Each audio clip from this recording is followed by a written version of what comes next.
Indo British advanced pain clinic నొప్పి మాయం surgery దూరం. For appointments 9155515563.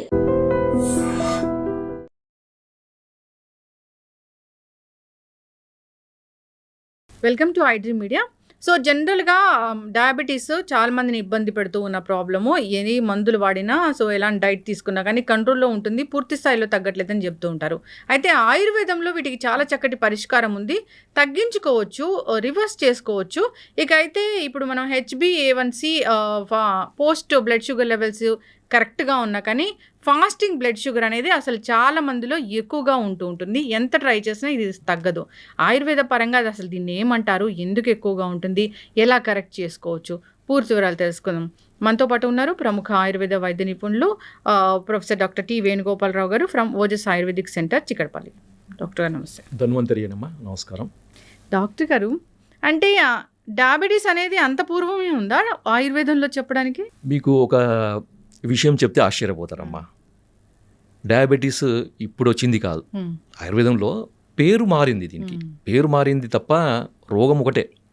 ఆయుర్వేదంలో ప్రమేహ రోగం, ముఖ్యంగా మధుమేహం, అంటే 20 రకాల ప్రమేహాలని సరిగా ట్రీట్మెంట్ చేయకపోతే, అంటే సరైన సమయంలో ట్రీట్మెంట్ చేయకపోతే అది మధుమేహం కింద మారుతుందని ఆయుర్వేదంలో చెప్పారు. సో మనకి చరిత్రలో, మనకి పురాణాలలో కనుక చూస్తే ఒక రకంగా, అంటే ఇది ఒక వర్షన్ ఉంది, అది నిజమా కాదా నాకు కూడా తెలియదు. విఘ్నేశ్వరుడు, వినాయకుడు, the first person who detected as obese diabetes. So అందుకనే అతనికి బిల్వపత్రము, తర్వాత బిల్వపత్ర పూజ అనేది చేస్తుంటారు ఎక్కువ. తర్వాత దర్భ, గరిక.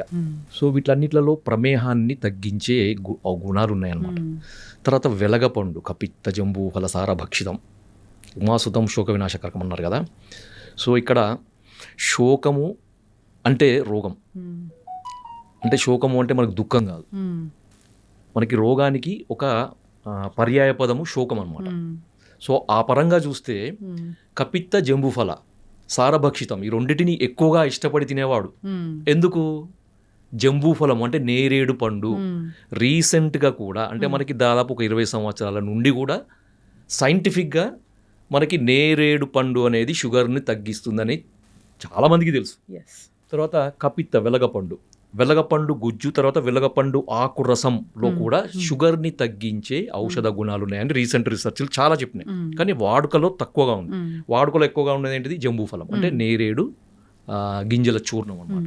ముఖ్యంగా ఇది డయాబెటీస్లో షుగర్ లెవెల్స్ ఎక్కువగా ఉండడంతో పాటు అతిమూత్రము అంటారు కదా. సో ఫ్రీక్వెంట్ యూరినేషన్ ఉండి షుగర్ లెవెల్స్ ఎక్కువగా ఉండే వాళ్ళలో నేరేడు గింజల యొక్క పొడి ప్రతిరోజు ఉదయం 1 టీ స్పూన్, మధ్యాహ్నం 1 టీ స్పూన్, రాత్రి 1 టీ స్పూన్, తినేకంటే ఒక అర్ధగంట ముందు కనుక తీసుకుంటే అతిమూత్రం చాలా అద్భుతంగా తగ్గుతుంది. ఇది నేను చెప్పింది కాదు, ఇది అనుభవపూర్వకంగా మన పూర్వీకులు చెప్పింది, ప్లస్ మన గ్రంథాల్లో నిక్షిప్తం చేయబడింది. సో అంత అద్భుతమైనది. ఇంకొకటి నేరేడు, ఆ నేరేడు యొక్క ఈ గింజల చూర్ణమే కాకుండా దాని పట్ట, దాని యొక్క బెరడు పొడిని కూడా వాడతారనమాట కొంతమంది. సో ఆ బెరడు పొడి కూడా ఈ షుగర్ని కంట్రోల్ చేసే యాక్టివిటీ ఉంది. అందుకని ఏంటంటే మనకి చరిత్రలో, మనకి పురాణాలలో ఒబేస్ డయాబెటిక్ మన విఘ్నేశ్వరుడు అనమాట. సో మనకి పురాణాలు, అందుకనే మనకి ఎక్కువగా పూజలో వాడే వింశతి పత్రాలు అంటారు కదా.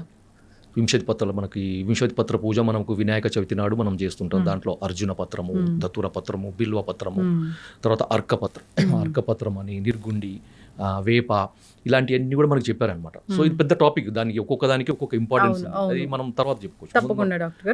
మనం ఎక్కువగా ఇప్పుడు చూడాల్సింది ఏంటంటే, మీరు అడిగారు కదా ఫాస్టింగ్ బ్లడ్ షుగర్ లెవెల్స్ ఎక్కువ ఉన్న వాళ్ళలో ఏం చేయాలి మరి కదా. సో అలోపతి పరంగా చూస్తే దీనికి రకరకాల కారణాలు వాళ్ళు చెప్తారు. ఎందుకంటే రాత్రిపూట ఎక్కువగా కార్బోహైడ్రేట్స్ ఎక్కువగా ఉండే ఆహార పదార్థాలు తీసుకోవడము, లేదంటే డాన్ ఫినామినా, తర్వాత సోమ్గాయ్ ఫినామినా అని 2 రకాలు చెప్పారు. అది డీటెయిల్గా నేను పోను వాటికి. కానీ ఆయుర్వేద పరంగా ఏం చెప్పారంటే ఒక రకమైన అజీర్ణము దీనికి కారణము అని ఆయుర్వేదంలో చెప్పారనమాట, ఫాస్టింగ్ బ్లడ్ షుగర్ లెవెల్ పెరగడానికి. ఓకే, మనకి ఆయుర్వేదంలో 4 రకాల అజీర్ణాలు చెప్పారు. అంటే డైజెషన్ అంటే మెటబాలిజంకి సంబంధించిన వ్యాధులని అజీర్ణ వ్యాధులు అంటారనమాట. సో దాంట్లో ఆమాజీర్ణము, విదగ్ధాజీర్ణము, విష్టబ్దాజీర్ణము, రసశేషాజీర్ణము అని చెప్పారనమాట. సో ఆమాజీర్ణం అనేది కఫ వ్యాధులకు, విదగ్ధాజీర్ణం అనేది పిత్త వ్యాధులకు, విష్టబ్దాజీర్ణం అనేది వాత వ్యాధులకి మూల కారణంగా ఉంటుంది. సో 4వది రసశేష అజీర్ణం అనమాట. ఈ రసశేష అజీర్ణం అనేది ఫాస్టింగ్ బ్లడ్ షుగర్ లెవెల్స్ పెరగడానికి ఒక రకమైన కారణం. సో ఇది ఆయుర్వేద గ్రంథాల్లో చెప్పినప్పటికీ అది ఒక అంటే పూర్తిగా దాన్ని వివరంగా చెప్పలేదన్నమాట, ఒక సంక్షిప్తంగా చెప్పారు. దాన్ని డీకోడ్ చేయాల్సిన అవసరం ఉంటుంది. సో మా ఎక్స్పీరియన్స్లో మా ఒక టీమ్ ఆఫ్ ఆయుర్వేదిక్ డాక్టర్స్, ఒక సీనియర్ డాక్టర్స్ దీన్ని డీకోడ్ చేసినప్పుడు మనకు అర్థమైందనమాట. సో వేల మంది, దాదాపు రోజుకి ఒక 100 నుంచి 150 మంది డయాబెటిక్ పేషెంట్ని చూసే ఆయుర్వేద వైద్యులు ఉన్నారు మా టీంలో. సో వాళ్ళందరి యొక్క అనుభవంతో, ఏండ్ల తరబడి ఉన్న అనుభవంతో, వాళ్ళకున్న హిస్టరీని మనం పూర్తిగా దాన్ని మనము అనలైజ్ చేసినప్పుడు అర్థమైంది ఏంటంటే వాళ్ళందరిలో కామన్గా కనబడే, అంటే ఫాస్టింగ్ బ్లడ్ షుగర్ లెవెల్స్ ఎక్కువగా ఉండే పేషెంట్స్లో కామన్గా కనబడే ఒక ప్రాబ్లము అజీర్ణం. దాంట్లో ఒకటి రసశేషాజీర్ణం. సో ఈ రసశేషాజీర్ణాన్ని కరెక్షన్ చేసినప్పుడు మనము ఫాస్టింగ్ బ్లడ్ షుగర్ లెవెల్స్కి అడిషనల్గా షుగర్ను తగ్గించాల్సిన మందులు వాడే అవసరం లేకుండానే కేవలం మనకి ఇండైరెక్ట్గా ఈ అజీర్ణం తగ్గిస్తే ఆటోమేటిక్గా తగ్గిపోతుంది. సో ఇది ఆయుర్వేదంలో ఉన్న ఒక అద్భుతమైన విశేషం అన్నమాట. ఎస్. సో మనకి రసశేషాజీర్ణం అనేది ఫాస్టింగ్ బ్లడ్ షుగర్ లెవెల్స్ పెరగడానికి నార్మల్గా ఎంత మందులు వాడినా కానీ, ఎంత ప్రయత్నాలు చేసినా కానీ, అది ఆహారం ద్వారా కానీ, మందుల ద్వారా కానీ, ఎక్సర్సైజ్ ద్వారా కానీ ఎన్ని ప్రయత్నాలు చేసినా కానీ తగ్గదు. డాక్టర్లకే ఇంకా విసుగెత్తుతుంది అనమాట, ఏం చేయాలో అర్థం కాదు. చాలామంది నేను చూశాను. సో వాళ్ళ దగ్గర నుంచి ఎటువంటి రెస్పాన్స్ రాక ఆయుర్వేదానికి వచ్చే పేషెంట్స్ చాలామంది ఉంటారు.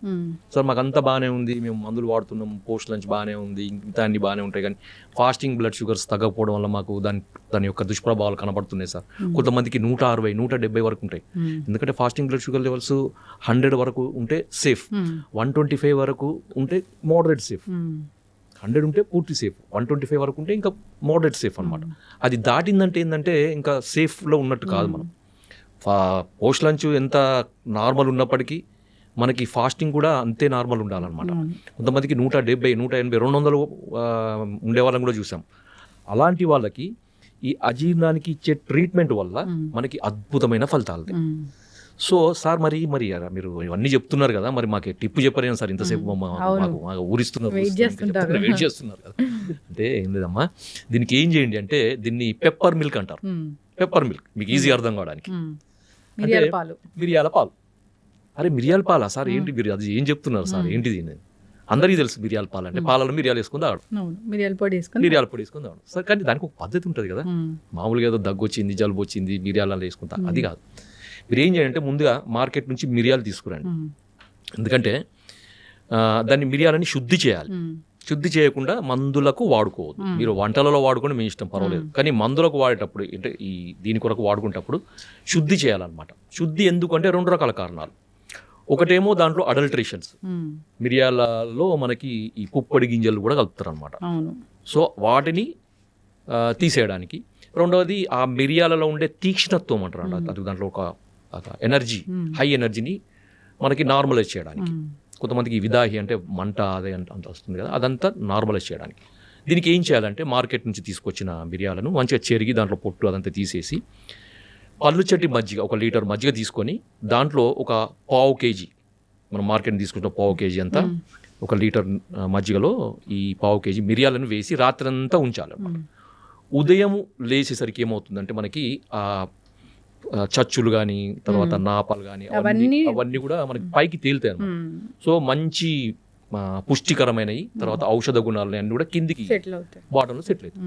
మీరు వాటన్నిటిని మొత్తం పైనుంచి తీసేసి ఆ మజ్జిగను కూడా తీసేసి ఆ కింద ఉన్న మిరియాలను మంచిగా తీసి వాటిని వేడి నీళ్ళలో కడగండి. కొంచెం గోరువెచ్చని, మరీ వేడి కాదు, కొంచెం గోరువెచ్చని నీళ్ళలో కడిగేసి ఏం చేయండి అంటే ఆరబెట్టాలన్నమాట. పూర్తిగా దాంట్లో ఉండే మాయిశ్చర్ అంతా పోయే వరకు ఆరబెట్టేసి కంటైనర్లో వేసుకోండి. వేసుకొని ప్రతిరోజు కూడా 1 కప్పు ఆవు పాలు, తర్వాత 1 కప్పు నీళ్లు, లేదు అంటే 1 అరకప్పు పాలు, తర్వాత 1 అరకప్పు నీళ్లు దాంట్లో ఒక పావు టీ స్పూన్ మిరియాలను ఇప్పుడు మనం చేసుకున్నాం శుద్ధి చేసుకున్నాయి దాన్ని నలగొట్టాలన్నమాట. పూర్తిగా పొడి చేయొద్దు, మిక్సీలో వేసి తొందరగా కావాలని దాన్ని పొడి చేయొద్దు అనమాట. జస్ట్ అంటే బురుయిజ్ అంటారు కదా, దంచేసి ఆ పాలలో వేసి మనం ఎంతైతే నీళ్లు పోసినాం అంటే అది 1/2 కప్పు కానీ 1 కప్పు కానీ పూర్తిగా ఎగిరిపోయే వరకు, పాలు మాత్రమే మిగిలే వరకు ఓకే, దాన్ని మరిగిచ్చేసి వడపోసుకొని గోరువెచ్చగా ఉండేటప్పుడు లేదంటే మనం తాగగలిగేంత వేడినప్పుడు తాగండి. ఇది ఎప్పుడు చేయాలంటే ప్రతిరోజు ఉదయం ఎంప్టీ స్టమక్లో చేయాలి. సో కొంతమందిని నేను చూసాను, అంటే నాకు ఫీడ్బ్యాక్స్ వచ్చినాయి, తర్వాత రిపోర్ట్స్ కూడా చూపిస్తాను చెప్తారు కదా. సో 3 రోజులలోనే అంటే కొంతమంది సంవత్సరాల తరబడి ప్రయత్నాలు చేసినా తగ్గని ఫాస్టింగ్ బ్లడ్ షుగర్ 3 డేస్లోనే తగ్గిపోయిందని నాకు ఫోన్లో వచ్చినాయి, రిపోర్ట్స్ కూడా పంపించాను. నేనే ఆశ్చర్యపోయాను. సో ఇంత అది ఉంటుందా అని. కొంతమందికి వారం రోజులు, కొంతమంది 10 రోజులు. అంటే ఈ అలోపతి మెడిసిన్స్ కంటే ఫాస్ట్గా కూడా మనకి ఫాస్టింగ్ బ్లడ్ షుగర్ లెవెల్స్ తగ్గుతాయి. అంటే ఇంకొకటి ఏంటంటే అందరు అడుగుతారు, సార్ మరి ఇది తీసుకున్నప్పుడు అలోపతి మెడిసిన్ బంద్ చేయాలా? లేదు, వాడాల్సింది. అది వాడుకుంటూ అది వాడినా కానీ తగ్గని పరిస్థితులు ఉన్నప్పుడు మాత్రమే ఇది అడిషనల్గా వాడండి, కానీ పూర్తిగా అది మానేసి వాడకూడదు. బాగా చెప్పారు డాక్టర్ గారు.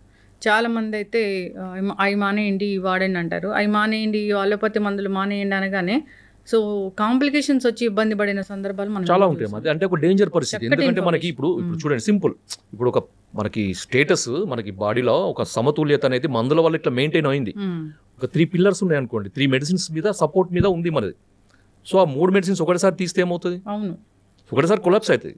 దానికి ఏంటంటే మనకి ఒక మెడిసిన్ తీసేయండి, మనకు ఆయుర్వేదిక్ మెడిసిన్ సపోర్ట్ ఇవ్వండి స్లోగా. ఆయుర్వేదిక్ మెడిసిన్ సపోర్ట్ స్ట్రాంగ్ అయ్యే వరకు అలోపతి మెడిసిన్ ఉంచండి, తర్వాత దాన్ని తీసేయండి.